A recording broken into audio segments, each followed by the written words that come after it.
out there. This is Jason Schwartz, your host at the Neutral Zone, MauiNeutralZone.com, found here on Maui on radio, KAKU 88.5 FM, the voice of Maui. Also found on the net on YouTube, but we have a page, MauiNeutralZone.com, where one of our guests who was here before, in fact, a year ago, is here again. And what a time to be here. Today, January 13th, I just looked it up.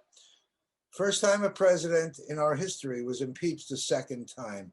What a day to talk about Martin Luther King and peace, and a beautiful, wonderful lady named Melinda Gohn. Melinda, how many years have you been doing these peace poems?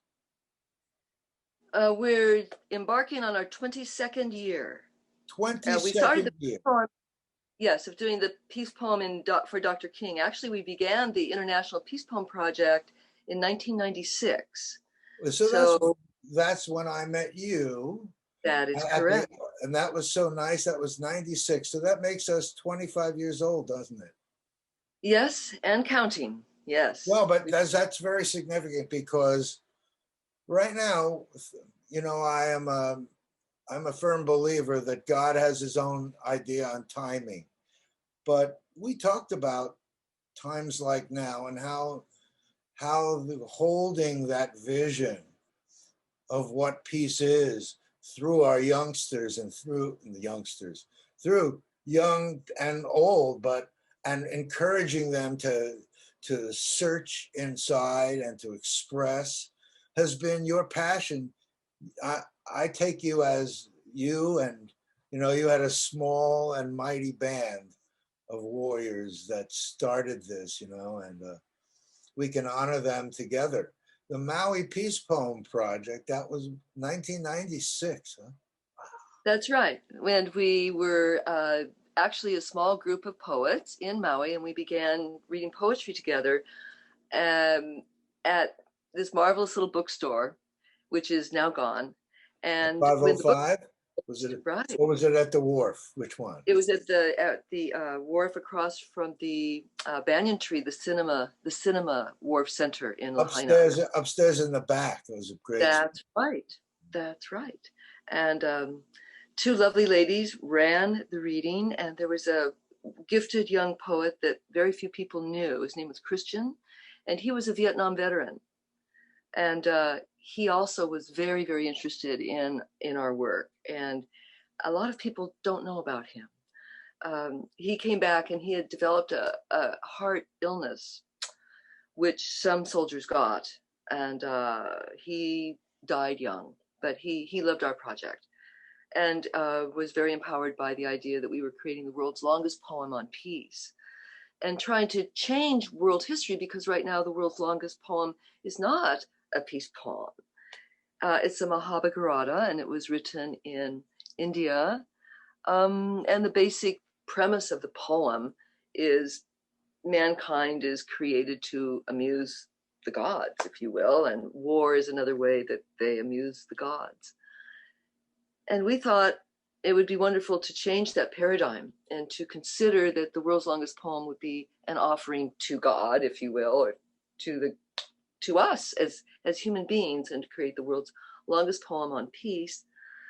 So we created a mission and goal statement, and part of our mission and goal was to present the peace poem to the United Nations in the year 2000, which we did. It was a small miracle, actually, but we were invited to attend the Jubilennium, which was a celebration of entering a new millennium for peace. And we gathered ourselves up and off we went to the United Nations to present the peace poem.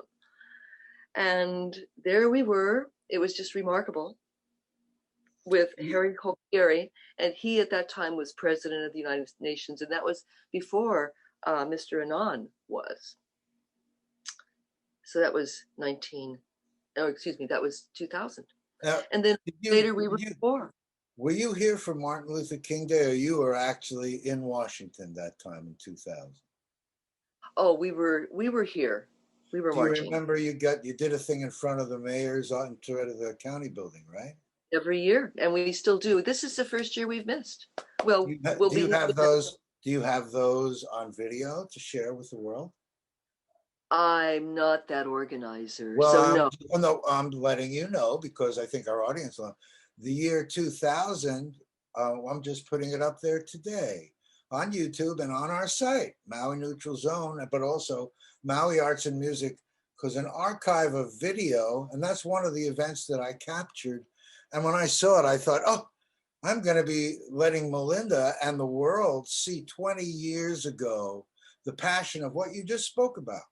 My goodness. Isn't that something? Yes, it is. It And here really is.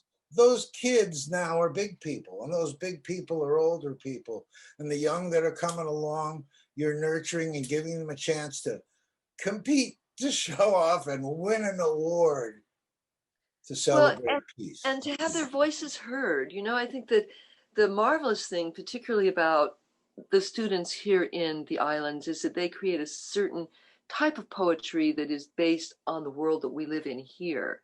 So their poetry is not only about civil rights and Dr. King, but it's about nature and dolphins and whales and fishing and the lifestyle that is a peaceful awareness here in Maui and the island complex.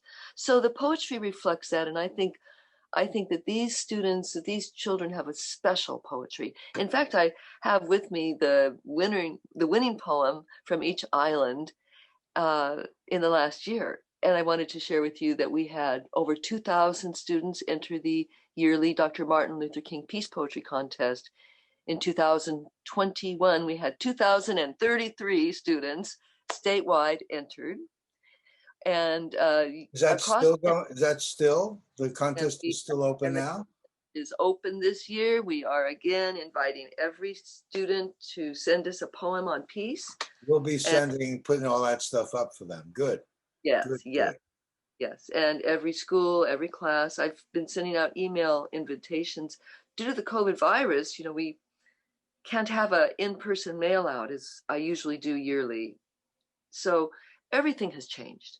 And we're unable to hold live events this year because of the COVID virus. But what we did instead was we created a video program from each island of their top winners. And so we just continue to evolve and to change, but to celebrate these student winners and to celebrate what Dr. King stood for, peace and nonviolence, and his message for all people, all minorities, and to bring that greater justice to the world, and for us to know that we can do it peacefully. His great autobiography that he wrote. There's one that I have that was put together of his work, and it is remarkable. The letters he wrote from Birmingham jail, and he was ready to lay down his life for justice, and he did in the end, but he decided early not to carry guns. They had that talk, they had that big discussion in the early days when they started the civil rights movement, and they really had to come to it as an agreement. They were fearful after the bombings and the churches that were being bombed and all the terrible, terrible things that were happening at that time. As you remember, Jason, we're talking to an audience now that's younger that may not remember, but those were fearful times in the South and also in the North. Yeah, but Dr. King is nonviolent protest. I remember that whole era because my father worked for W.T. Grant Company, a retailer like Kmart and Woolworths, Sears, one of those pennies, right? Yeah. And he had another friend that was Marty King. Well, he was Marty King, and then suddenly there's Martin Luther King. So suddenly understood then I suddenly was watching this guy, and 1960s, 68, when all that, I was 17, just getting ready, graduating high school, right in the throes of it, just the perfect age to, to be right in the middle of it. My father managed the store in Harlem at 125th Street and Broadway near the I Apollo Theater, and Harlem, really, black, black, black. So I didn't know the difference between white and black when I grew up, right. because everyone around me. So what an interesting and different perspective I had on the whole thing. It is interesting because the thing is too that we, as we grew up, I was younger, a little younger, because I graduated in 1969, and quite frankly, I lived out in the desert in a small desert town. I was really, um, I was really buried. We didn't have a lot of understanding what was going on, so those things seemed far, far away. It wasn't until I grew older and realized what Dr. King stood for that he began to shine in my heart. Well, it's interesting because 1969, I graduated.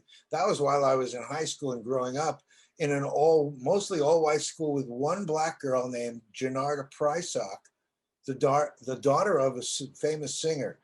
And in my yearbook, when I look back, and my quote said, "Don't discriminate. Goodness comes in many colors." There's only Wow. one or two people in my school. It's interesting because I grew up around blacks, and yet I Right. was in high school and I was aware of it then. Then I went to college and drugs and that whole experience, and that whole thing. Dr. King obviously became part of the whole. Martin Luther King, who wrote it? That's Dion, right? Has anybody seen my old friend Martin And yeah. John? And the way Oh, I the love world is that gone. song. Yes, yes. But here we are. Look at the hope that you bring to the. We're going to show a couple of these people, and we're going to direct them toward the website so they can see all these kids. I'm going to put a link, if you'll allow me, on my site so they can go to the winners right from there with links as well. I would be delighted because I really want to get people to see these kids and see them in action. It's one thing to read their words, but to see their faces and to see what they have to say. So that's a byproduct of this COVID. The COVID thing, this is like where I asked, did you record the other thing? Before it was kind of optional. Now it's kind of, I get it. Everything's recorded. I think all the things that happened that we never recorded that were our lifetime. Amazing. All the people. We've always thought of that. And then too, you think of the days past when our parents grew up and theirs, and they didn't have these opportunities. This is amazing. We are the bridge people. We've seen when they started a computer, and we laughed when kind of comic like Dick Tracy had a face on his wrist. Oh, yes, I remember. And I remember the very first hookup to the computer. My daughter was 15, and we got our little in-home computer and with the telephone, and finally heard it when it makes that funny high frequency noise when it connected. And we did a little Indian tribal dance because we're part Cherokee. around it, and it was remarkable to at that moment enter a new world of technology at that moment. Now, and just I know you're such a people person. I imagine. I want to say these are COVID times, but that's not what's marking our times, nor is President Trump. This is the time when 2020 was a finalization of one thing, and now in 21, we come of age, and it's time for us to take the wisdom of all that we've grown and move it a step further, realign, or people aligned in positive action to come together. It's not even a unique way. It's just be aligned with everyone. Well, that's a great metaphor, coming of age, because this country has got to come of age. And we have, helping these kids write their peace poems and having them sense that they have a say in the world is a coming of age. Yeah. And it's a shift because this is a new opportunity, for them to be able to add their lines to the world's longest poem, because all of the peace poems go into the world's longest poem. And how are you doing? Are you in first place or second? Well, I'm pretty sure we're at about 200,000 now. We just did the count from this year. Oh, you're not in place 200,000, are you? No. Well, I'm sorry, I'm not being clear. 200,000 lines. Right. 200,000 lines of original poetry. And I believe that with this year and last year, we are there because we got 19,328 lines last year. We have counted. Well, that sounds exciting. So here we are again. That's come of age. You're number one, right? Well, we will see. It's all, what's nice is that now is still alive, and so that this is the year where we come of age. Imagine the burst that's happening through all the good work you're doing and the promotion, quote, if you will, of being part of what we're doing. Because the future is all the thing. I'm 70 years old. I could talk great big things, but I talk about things that the people that are a third my age, a half my age, or whatever, they're the ones that are going to be implementing. And all we are is the mentors, aren't we? The Mankind Project, what you do, Boys to Men, Women Helping Women, all the things that say we are responsible, and we as a people, politics, that's important, but that's a separate issue, because we as people are one and we recognize it. Dr. King is such a symbol of that, and but we are the living and breathing examples. It's what we do, not just honoring him, but honoring him through learning and applying it in our lives, And the ideal that actually, again, everyone has the opportunity and the ability to rise to their highest level, whatever that may be.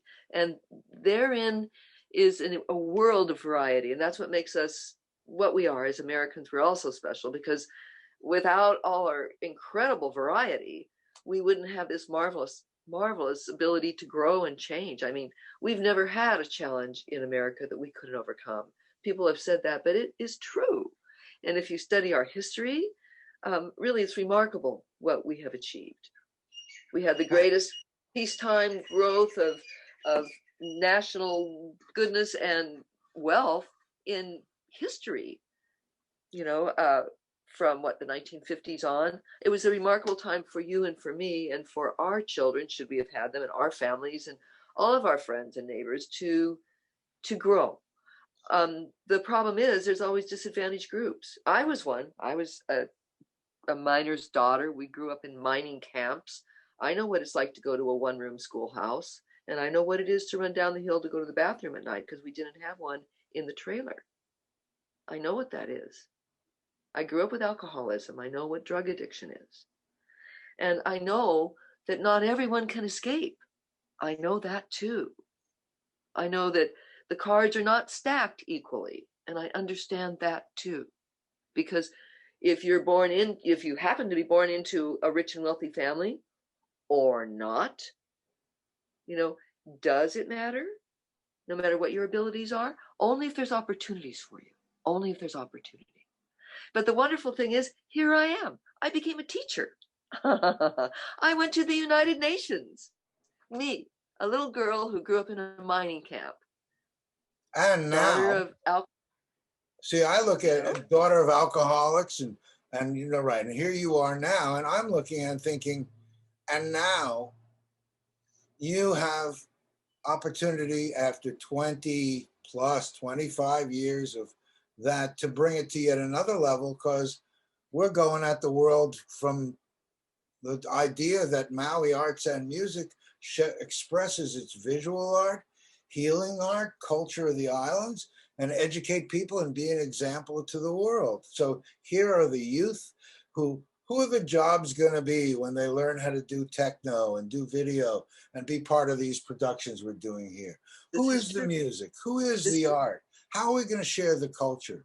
It's not me.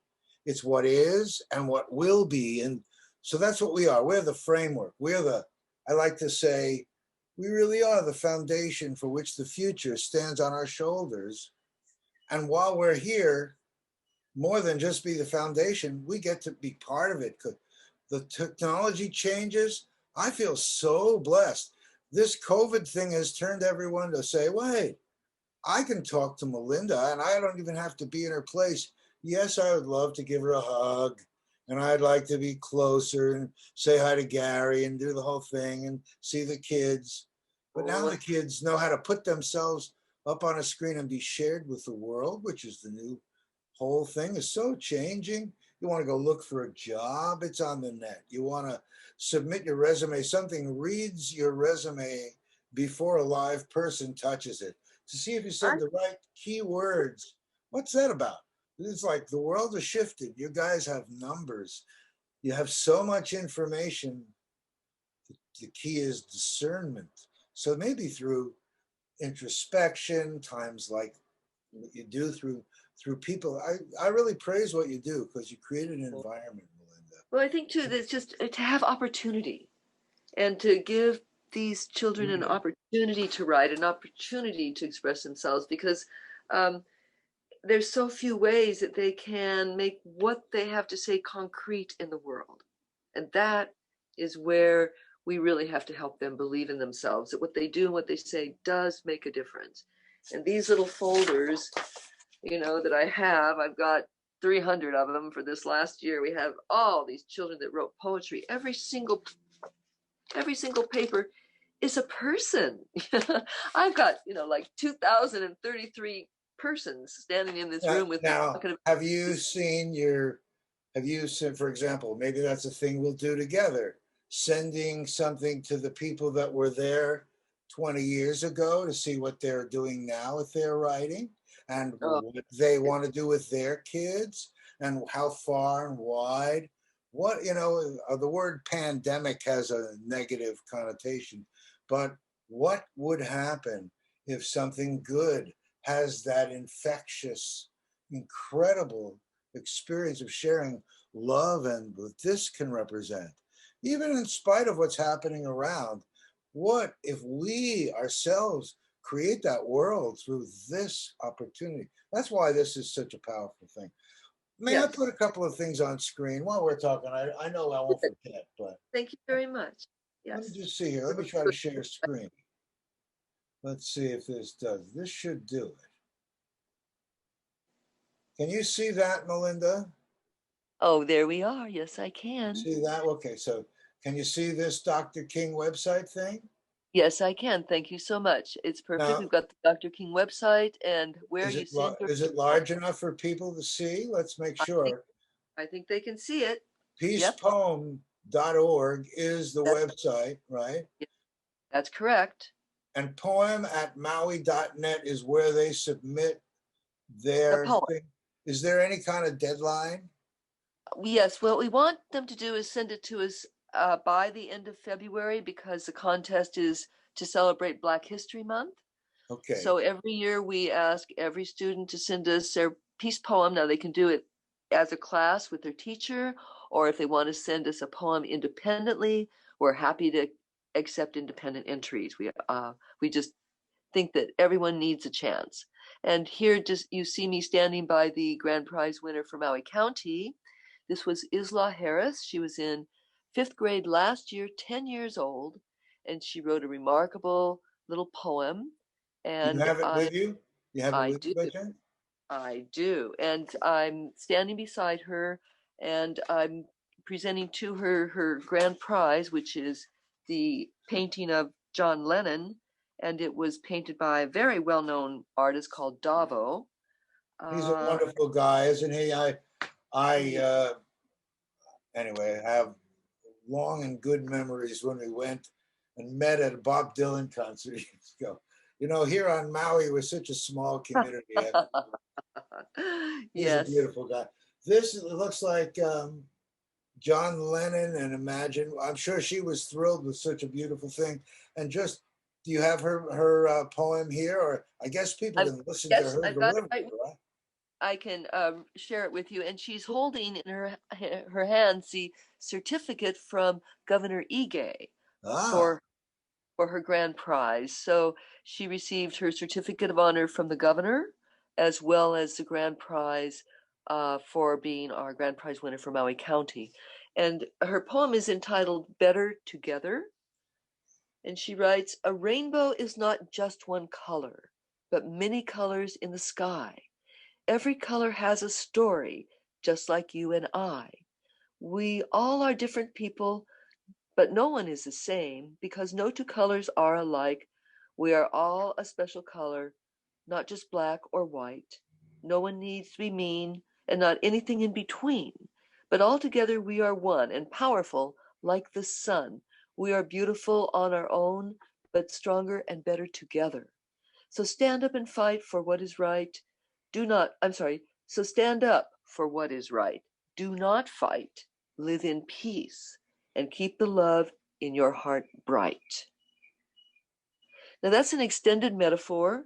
She uses imagery. She also has wonderful rhyming sequences. She has a beautiful sound to the poem. I didn't read it really well, but there's a rocking variety to it.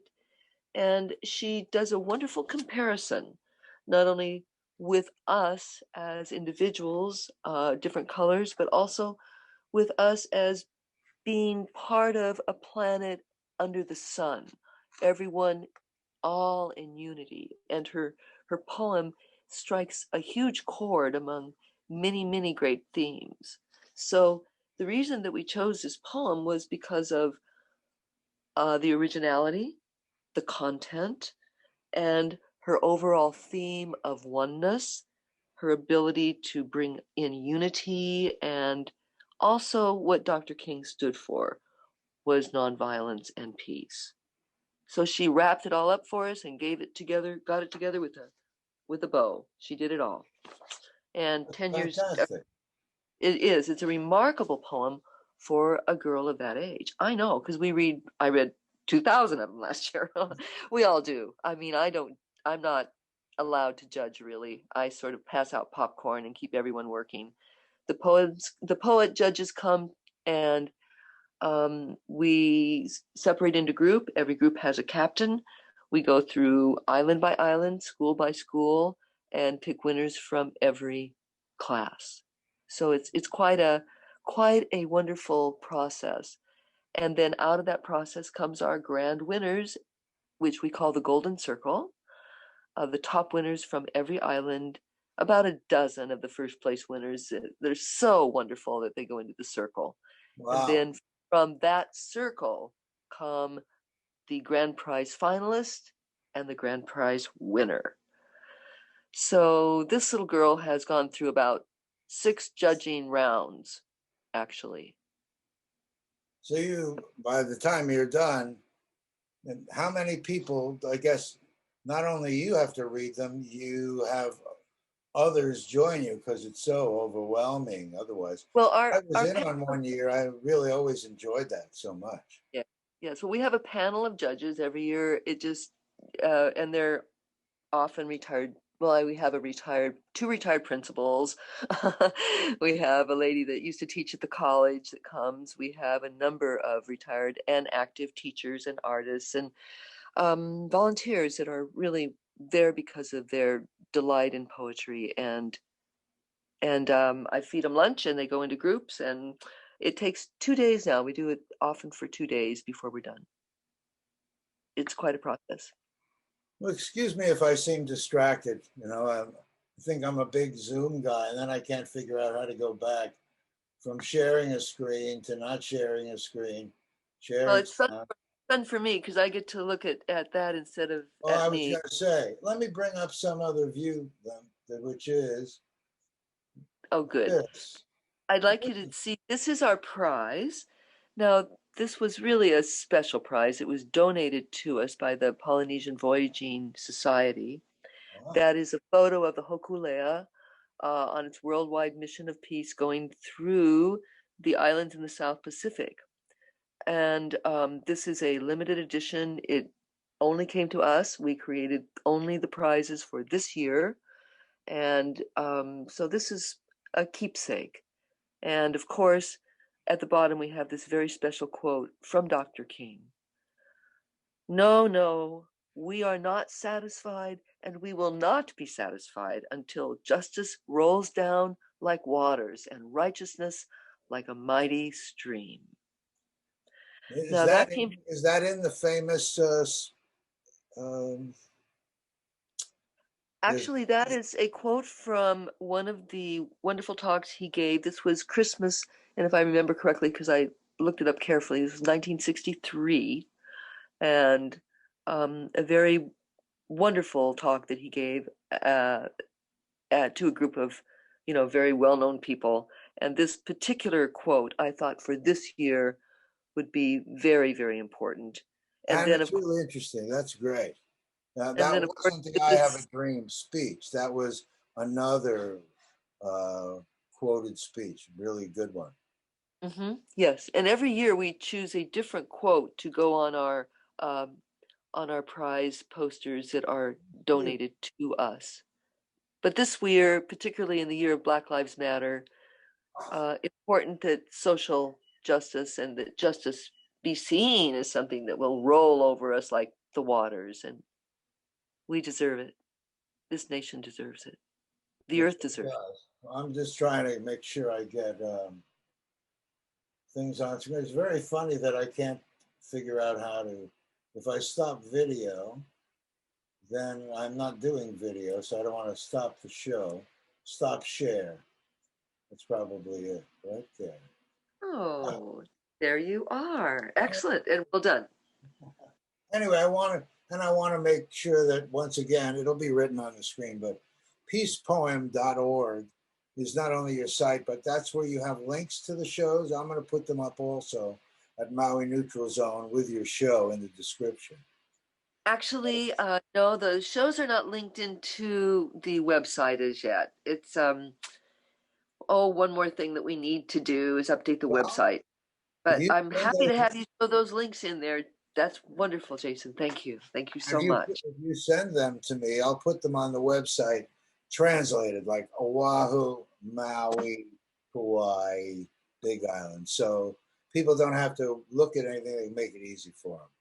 And I want to keep drawing people back to this new forum that I'm hoping everyone will say, I'm an artist, I'm a musician, I want to write, I have ideas, which is I've been inspired by you all these years. You probably heard me say it in lots of ways, but ditto to you, Mr. Jason, with all your volunteer work all these many years. Well, I just was sharing with someone who's going to talk to me a little later, and I sent them a text, and it said, "Oops, there goes another rubber tree plant." and she sent back, "Well, I don't understand your text. And then I wanted to reference that it was part of a song, a part of a movie about high hopes. And we've got high hopes. We've got high hopes. High hopes. Yes. So I remember. Feeling blue. Remember that, Aunt. Thank you. Well, I must share with you that this is one of the marvelous things that happens to us. The magic of volunteering.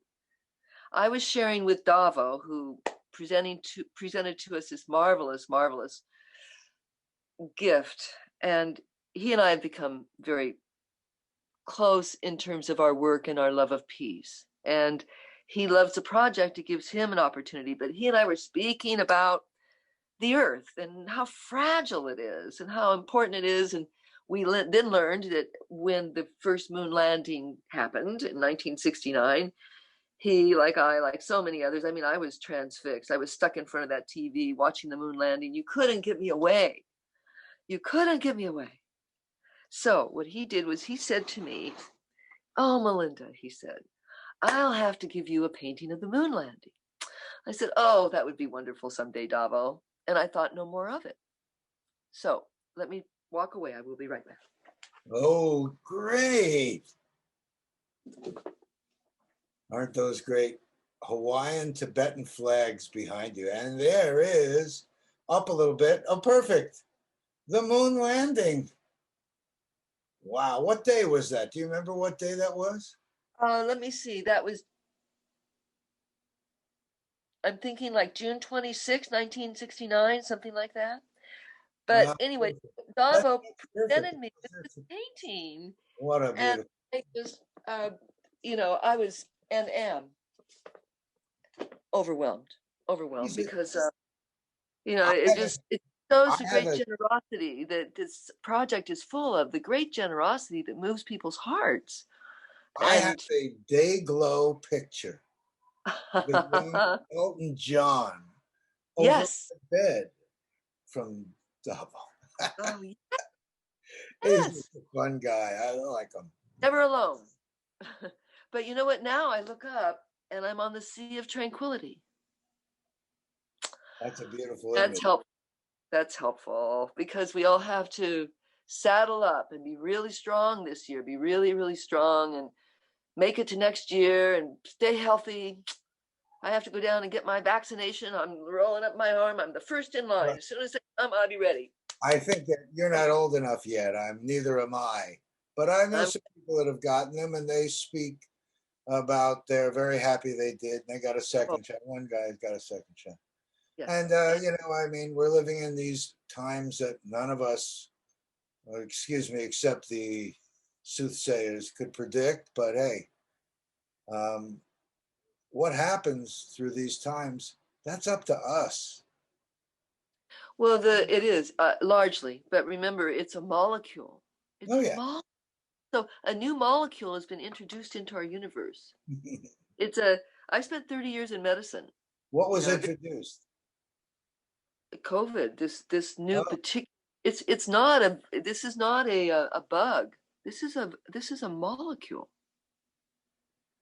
Way different. well, You have to change your thinking. At any rate, my point is that we're adjusting and changing, and I have great hopes that we will do really well in this next year, well, and I more didn't people. wear my mask, and all our listeners and viewers out there are in the middle of, the Lone Ranger wearing a mask. And I don't know. I think people are strong and I think they're resilient. My biggest thing is I hope they learn to hold peace in their heart. And it's so peaceful and supportive to wear a mask and to stay distant while we're fighting things that are so small, like you say, a molecule, that that's where we learn what peace means. Being peaceful and loving everyone, doing the right thing. And just that idea that we're caring for our young. We are caring for our young, and we are not gatekeepers. We are gate openers. We are gate openers. We want everybody to come in and be safe and be nurtured and to have a chance at a peaceful world. And it is better, Jason. I mean, we hear about all this horrible, horrible stuff, but if you read your history, you will know, as I know, that these are better times. We have running water. We have antibiotics. We have all these things keeping us safe. We have this amazing communication. And now we have a spotlight on people that do wrong. Before, there was no spotlight. I Well, mean, Attila the Hun made pyramids of skulls. I don't have to say, Donald Trump didn't make pyramids of skulls, but how many lives get clearly there are pyramids for a lot of people through time that haven't been, we hear about those pyramids of skulls, but right now the potential, I don't know. I keep feeling like because of the internet, the more we learn, the more people um, have to embrace themselves and get their own identity and do something with their lives here to be Yes. proactive, because And it used to and be that you could stand out in a crowd. You were a runner in a crowd, and they spotted you at the corner drugstore because you had a beautiful face. Now the corner drugstore doesn't have the agents. There's everything's online. It's a different and world. you've got on sunglasses and a mask, and no one can see your face anyway anymore. So your heart shines through who you The are. only thing that works anymore is who you are, not what you look like, but who you are. Yes. Did you have a fun going, and you didn't go to the other islands? Did you have fun putting this together? I imagine that it was a work of work trying to simulate video upon video upon video, right? Well, the difficulty, the most difficult thing was to track down the kids. because we had planned to have the awards last spring, but we canceled. And we thought we'd have them in the fall, but it did, and on and on. So by the time we were trying to run down the student winners, a lot of them were at a different school, or they were home with grandma, or they were on remote learning, and it was really quite a challenge. But we did. I mean, there were just a few that slipped through our fingers. We got most of them, and I think remarkable to hear these students doing their peace poems live. And so I ask everyone out there to go to the links you see, and Jason's going to put them up, or contact me at poem@maui.net. I'll send you the links to take a look at our student winners from last year. Please do send us a peace poem. If you've got a child at home doesn't know what to do, have him or her write a poem on peace and send it to us. You can call me at any time. My information's readily available.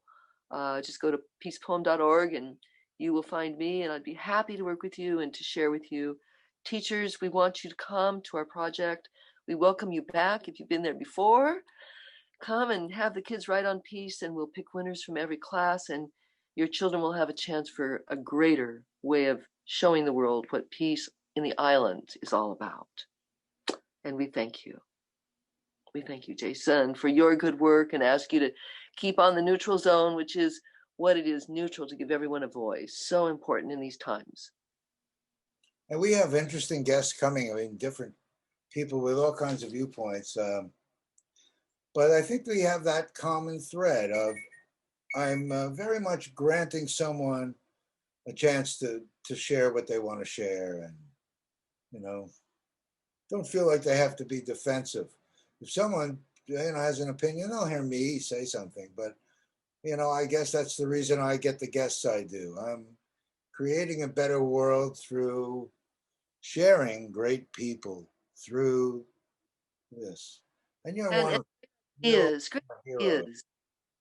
Yes. Thank you, Jason. Thank you so much. If there's anything that anybody needs out there, you can also obviously call through us. It's been a pleasure having you on the show. Anything that you know you'd like to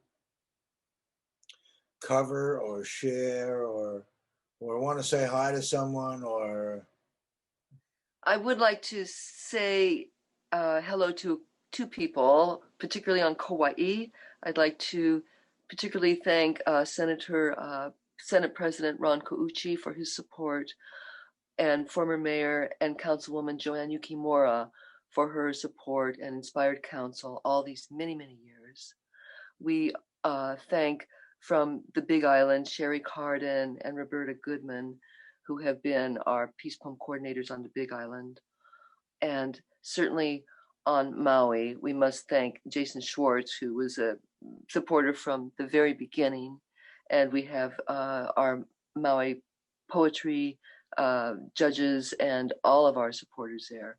I do want to thank Governor Ige and Mrs. Ige for supporting our project, and Mrs. Ige for her coming aboard to our video program this year to send the governor's message of peace and nonviolence, and thanking the children.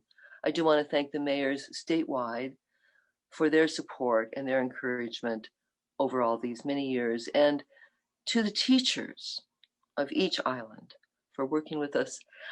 Come back, do more poetry, and we thank you. That's what I wanted to say. See, I knew you had a list there. That's a good list too. And all the people who weren't mentioned, you know who you are. Oh, and, you do. Not only that, you did it because you did it out of love. There's so many people in the world that after a while, you know, I have so many people say to me, you know, you made an impression on me. You were my teacher. You were a substitute in 1993 when I had 8th grade. And here you are, I'm a big person now. And there is that show. And you were running for mayor. And we remember, we make a difference. And that's why we live on an island where we can showcase to the world what it means to live on Maui and work together with all our different races and all our different everything. We have such a beautiful cultural mix here. I want to start having more things about Hawaiians. I've invited a couple to see how this time comes into their vision of what a world looks like. Because maybe we can showcase Hawaii in the internet and create the kind of exposure that the Hawaiians will really feel the honor of their kingdom, even before they, quote, get a government here that reigns. Their culture can really be shared. That aloha, I mean, anyway. I sound funny as a kid from Brooklyn, New York, talking about it, but Well, I think the more that people see kids from Brooklyn, and like me, a miner's daughter from Montana, um, we've been here a long time. We've contributed here to the island community. You certainly have. So, in that vein, I think that speaking of the native peoples, I've written poetry about the Cherokee and the Shoshones. I lived in their valleys as a small child. Um, I think I had that right. And I've had Native Americans thank me. And I've written about the Native Hawaiians, and I've had one or two thank me, and that was special. But my point being that it is a huge varietal complex here. We have a crossroads of people now in this day and age, and this is where we are this day and age, this crossroads. And you see it in the schools. It's a beautiful thing to see the schools. It's gorgeous to see these kids. That's where we have the chance, is with the kids. With the kids. all you out there in radio land, 88.5 FM is only here on Maui, but all around the world and through the podcast world, I figure we're a library. And in a little bit of time, as more people join this matrix of what we're doing, all the pieces, this thing we're doing right now are going to be seen all over the world.